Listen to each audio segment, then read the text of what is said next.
밀어. 자, 경찰들 옆. 19일 새벽 폭도들은 먼저 유리창을 깨고 법원 당직실로 들어간 뒤 정문을 열었습니다. 2시간 넘게 법원에 난입한 폭도들은 경찰 추산 100여 명. 이 가운데 46명만 현장에서 붙잡혔습니다. 경찰이 유튜브 방송 등 현장 영상을 토대로 달아난 폭도들 대부분의 신원을 파악해가는 것으로 확인됐습니다.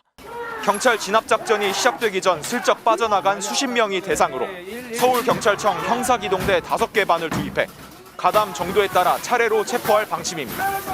경찰은 특히 이들이 우발적으로 법원에 들어간 게 아니라 미리 폭동을 계획하고 조직적으로 움직였을 가능성에 주목하고 있습니다.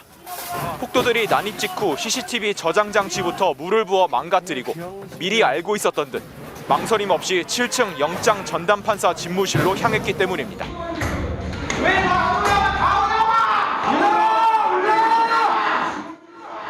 경찰은 일부 폭도들의 휴대전화 사용 내역을 통신사에 요청해 들여다본 걸로 확인됐는데 서부지법 앞 집회에 참석한 경위는 물론 폭동 전후 누구와 연락을 했는지 등을 살피고 있는 것으로 보입니다. 휴대용 기름통을 준비하고 종이에 불을 붙여 법원 안으로 던진 뒤 달아났던 18살 남성에겐 구속영장을 신청했습니다. 법원 침입과 특수공무집행 방해는 물론 방화 미수 혐의도 적용했습니다. 경찰은 아울러 법원 주변에서 MBC 등 취재진을 폭행한 시위대의 신원을 확인하고 추적에 들어갔습니다. MBC 뉴스 변인재입니다. 서울경찰청 안보수사과는 전광훈 전담팀을 꾸리고 본격 수사에 나섰습니다. 내란 선동 혐의로 고발된 전 씨 관련 기록을 확보한 전담팀은 폭동 당일 전 씨의 행적에 수사력을 집중하고 있습니다. 특히 폭동에 가담한 사랑제일교회 전도사들에 주목하고 있습니다. 지난 19일 새벽 폭도들이 대거 체포된 뒤에도 한 남성이 격렬하게 선동을 이어갑니다. 윤석열 지지하면 같이 싸우라고. 이대로 가면 윤석열 대통령 바로 자살했다고 뭐 죽여버릴 놈들의 저 빨갱이들은 목숨 걸었어요. 경찰에 맞서 싸우자고 외치는 남성. 사랑제일교회 특임 전도사 윤영보 씨입니다. 최근 극우 유튜브에 출연한 윤 씨는 별도 조직을 모집 중이라고 했습니다. 지금도 저 같은 경우는 순국 결사대 들어놓기죠. 1만 명을 모집하고 있습니다. 황당한 선동도 이어갔습니다. 트럼프 대통령이 그 멕시코 국경에 그 비상사태를 선포했지 않습니까? 네.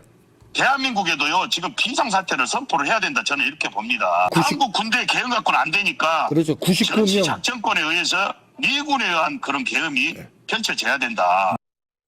판사 집무실 문을 부수고 침입했다 구속된 이형석 씨도 3년 전 임명된 사랑제일교회 특임 전도사입니다. 명령 떨어지자 숨도 안 쉬고 쳐들어갑니다. 경찰 명령이 있는데요. 눈꽃만큼도 고민 안 해요. 총 맞아 뒤지던 몽둥이로 맞아 뒤지던 간다고. 전광훈 씨의 열렬한 추종자인 전도사들이 폭동 전면에 나섰던 것으로 확인되면서 이들의 배후에 전 씨가 있는 게 아니냐는 의심은 커지고 있습니다.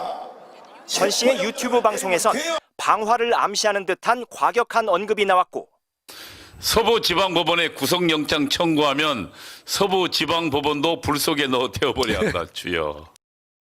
폭동 당일 전 씨는 서부지법에 집결해 대통령을 찾아오자며 시위대를 부추겼습니다. 서부지방법원 주소를 한번 띄워주세요. 주소 빨리 이동을 해야 되니까 오늘 내로 우리는 윤석열 대통령을 찾아와야 되는 것입니다. 동의하시면 두 손 들고 만세. 경찰은 미국 방문을 마치고 귀국한 전 씨에게 곧 소환을 통보할 것으로 보입니다. MBC 뉴스 이용조입니다. 법원 건물 외벽 깨진 창문 앞에서 두 남성이 무언가 얘기를 나눕니다.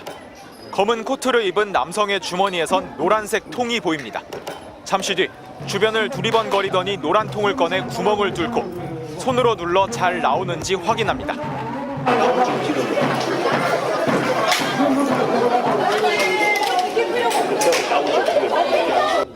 라이터용 기름을 담은 통으로 추정됩니다.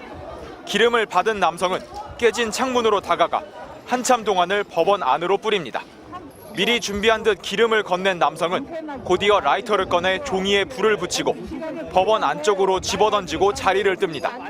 윤 대통령 구속영장 발부에 반발해 법원에 난입한 폭도들 일부가 불까지 지르려 한 모습이 드러난 겁니다.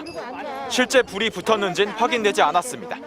당시 법원에는 폭도들을 피해 옥상으로 대피한 직원 25명이 있었습니다. 안경을 쓰고 검은 코트를 입은 방화 용의자와 동일인으로 추정되는 인물은 폭동 현장 곳곳에서 목격됐습니다. 경찰과 몸싸움을 벌이며 검을 위로 가자는 듯 손가락을 들어 무언가 지시를 내렸고 법원 안으로 들어가 다른 폭도들과 함께 판사를 찾아 이곳저곳을 들쑤시기도 했습니다. 어디 갔어? 어디 왔냐고. 손전등을 들고 영장 전담 판사의 집무실에 있는 7층을 뒤지는 모습도 포착됐습니다. 하지만 경찰의 진압작전이 시작되기 전 법원을 빠져나와 도주했고 이후엔 헌법재판소 앞 탄핵 반대 시위에도 참여한 것으로 전해졌습니다. 경찰은 폭동 사흘 만인 어제 경기도 파주 자택에서 이 남성을 긴급 체포했습니다. 공동 주거 침입과 특수 공무집행 방해 혐의는 물론 방화 미수 혐의에 대해서도 조사하고 있습니다. 이 남성은 2006년생으로 극우 성향의 개신교 활동에 참여해 온 것으로 알려졌습니다. 경찰은 방화까지 계획하고 조직적인 폭동을 준비했을 수도 있다고 보고 가담자는 물론 배후 세력도 계속해서 쫓고 있습니다. MBC 뉴스 변윤재입니다.